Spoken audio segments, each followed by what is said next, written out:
भाई पेरियार ललई सिंह को आप पढ़िए, उन्होंने कोर्ट में लड़ करके अपनी जमीन बेच करके ई रामास्वामी पेरियार के जो उन्होंने सच्ची रामायण लिखी थी लड़ करके उन्होंने कहा कि हाँ रामायण काल्पनिक है। कोर्ट अखिलेश यादव जी को आप बताइए टोटी चोर बोला गया कि नहीं बोला गया? आप बताइए रोजगार के सवाल पर कोई बहस नहीं हो रही है, देश में भ्रष्टाचार के सवाल पर कोई बहस नहीं हो रही है, काला धन के नाम पर यह सरकार आई थी उस पर कोई बहस नहीं हो रही है, बेरोजगार सड़कों पर लाठी खा में जाकर के मामले को अटका दिया, वो भी खत्म हो गया। लड़के बेचारे लाठी खाए लखनऊ में, आप बेरोजगारों को मरवा रहे थे, लाठी चले, कितनों का पैर टूट गया। आप कहते हैं हम डकैत हैं। चोर की बात तो छोड़ दीजिए, सीधा का सीधा हड़प ले रहे हैं और बोलने भी नहीं दे रहे हैं। तो लोकतंत्र में आप जो है, जो बाबा साहब का संविधान है, उन्होंने जो अधिकार दिया है उसमें बोलने का अधिकार सबको है, सब बोले, लेकिन इसका मतलब ये नहीं है कि एक व्यक्ति को टारगेट करके आप जो है उसको हटाने का काम मत समझिए कि अडानी जी बच पाएंगे। मोदी जी किसी के सगे नहीं हैं भाई, ये उदाहरण देते रहते हैं हमेशा बार बार जो है कौटिल्य का, चाणक्य का, बीजेपी वाले। तो चाणक्य ने लिखा है कि इस देश में अगर व्यापारी अगर कुर्सी पे बैठ गया तो देश बेच डालेगा। आप जान लीजिए, तो व्यापारी देश में बैठ गए हैं और देश बिक रहा है और लोग देख रहे हैं। केवल एक चीज खरीद लिया गया है मेरे भाई, वो है इन्होंने मीडिया को खरीद लिया है, और बाकी एयरपोर्ट, रेल, जितनी भी संस्थानें हैं, सेल भेल जो कंपनियां हैं, आप बता दीजिए।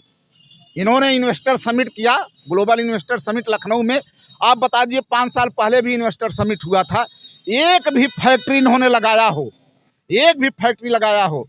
स्टार्टअप का नाम लेते हैं, स्टैंड अप का नाम लेते हैं, इंडिया शाइनिंग का नाम लेते हैं, कोई काम आप बता दीजिए कि इन्होंने किया हो। आप बता दीजिए, एक यम्स नहीं बता सकते इन्होंने बनवाया होगा। जो पुरानी फैक्ट्री जिनका ये हवाला देते हैं गोरखपुर में माननीय हमारे योगीनाथ जी, वो पुरानी फैक्ट्री थी, उसको इन्होंने चालू करा दिया। चलिए ठीक बात है। तो इस तरीके से आप बताओ, आपने नया क्या सृजन किया, सार्वजनिक काम आपने नया क्या किया?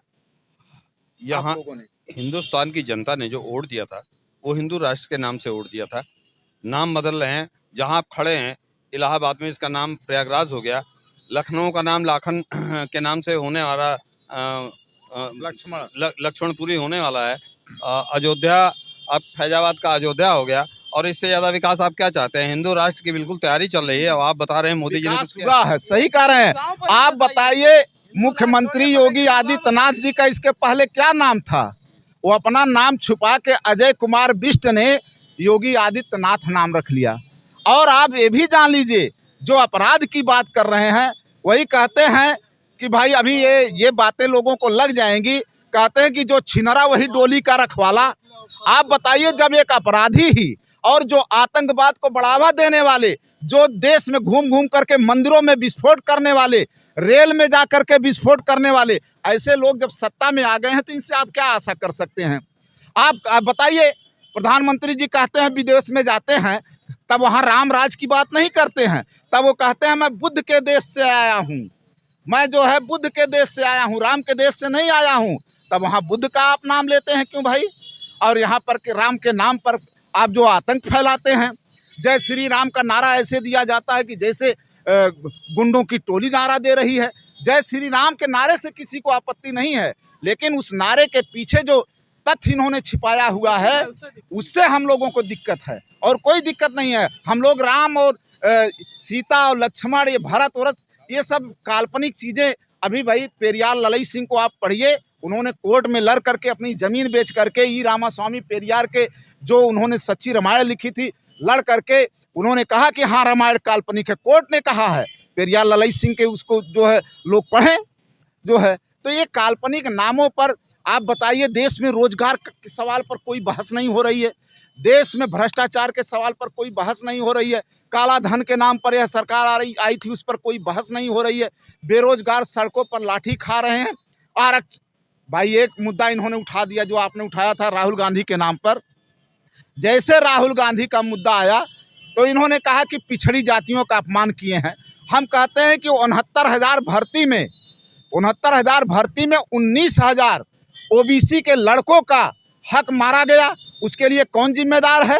आप बताइए। उसमें फंसा दिए भर्ती ला करके कोर्ट में, 68,000 आपने दिया, 6800 आपने दिया, जो है इस तरीके से कोर्ट में जाकर के मामले को अटका दिया, वो भी खत्म हो गया। लड़के बेचारे लाठी खाए लखनऊ में, आप बेरोजगारों को मरवा रहे थे, लाठी चलवा रहे थे, कितने लहू लुहान हो गए, कितनों का पैर टूट गया। आप कहते हैं हम पिछड़ों के साथ हैं, पिछड़ों। आप विश्वविद्यालय में, गोरखपुर विश्वविद्यालय आप देख लीजिए, जो है कि 67 में जो है कम से कम 42, 41 एक जात के लोग हो जा रहे हैं, तब कोई आवाज़ नहीं उठा रहे हैं। यही लोक सेवा आयोग में जो लोग नौकरी पाए हैं, आप जा करके उनसे मिल लीजिए, जो IAS और जो PCS वगैरह बने हैं। हम कहते हैं फॉरवर्ड जात के लोगों से पूछ लीजिए जो उस दौर में नौकरी पाए हैं। अनिल यादव ने आकर के सत्र यहाँ पर सुधार दिया था, और सत्र इतना बढ़िया चल रहा था सारे, और बहुत पारदर्शी ढंग से नौकरियाँ दी जा रही थी। यहाँ आकर के अजब सिंह ने माध्यमिक सेवा चयन बोर्ड में ऑनलाइन करके सब चीज़ें सुधार दिया। लेकिन ये लोग क्या कर रहे हैं, केवल झूठ बोल करके, झूठा प्रचार फैला करके।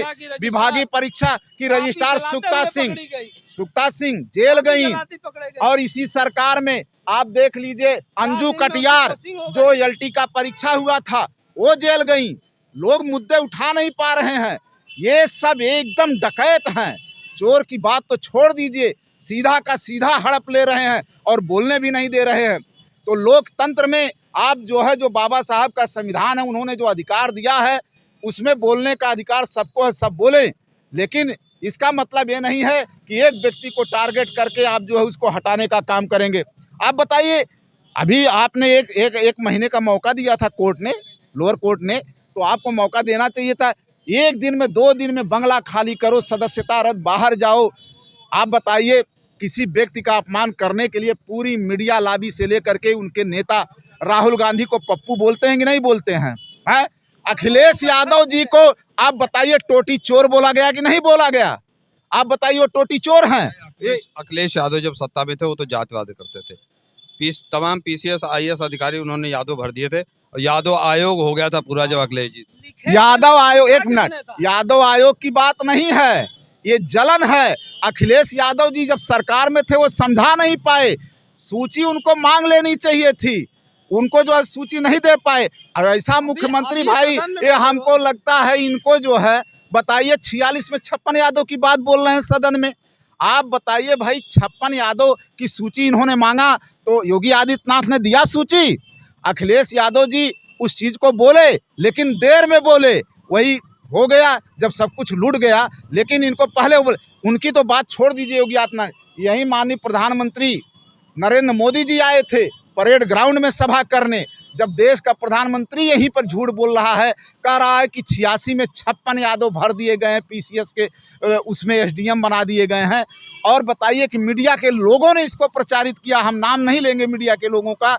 आज जो मीडिया के लोग उस समय दुष्प्रचार कर रहे थे, आज वही विपक्ष के साथ खड़े हैं, क्योंकि सबकी कुर्सी हट गई, सब लोग डगमगा गए हैं, और सबके ऊपर तलवार चलेगी। देखिएगा, जब आग लगेगी तो किसी एक घर में नहीं लगेगी, उनके भी घर में लगेगी, आएंगे सभी लोग जद में, और जो इनके खिलाफ बोलेगा ये उसका गला घोटने का काम करेंगे।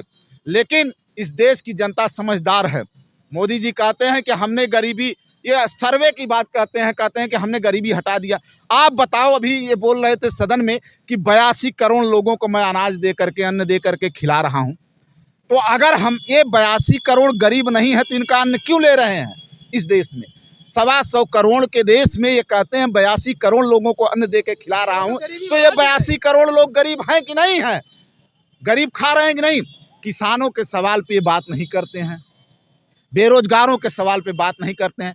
अब तो हमारे काले धन के नाम पे इनके गृह मंत्री जो गुजरात में तड़ीपार हुए थे भाई, इनके गृह मंत्री ने कहा अरे ये सब जुमला है, 15 लाख का कौन 15 लाख देता है। अरे भाई, लोकपाल विधेयक और ये काले धन के सवाल पे आपने खूब प्रचारित किया, जब वही आप जुमला बता दे रहे हो। देने की बात थी 15 लाख और दे रहे हैं 5 किलो अनाज। यही है इनका गरीबी हटाओ।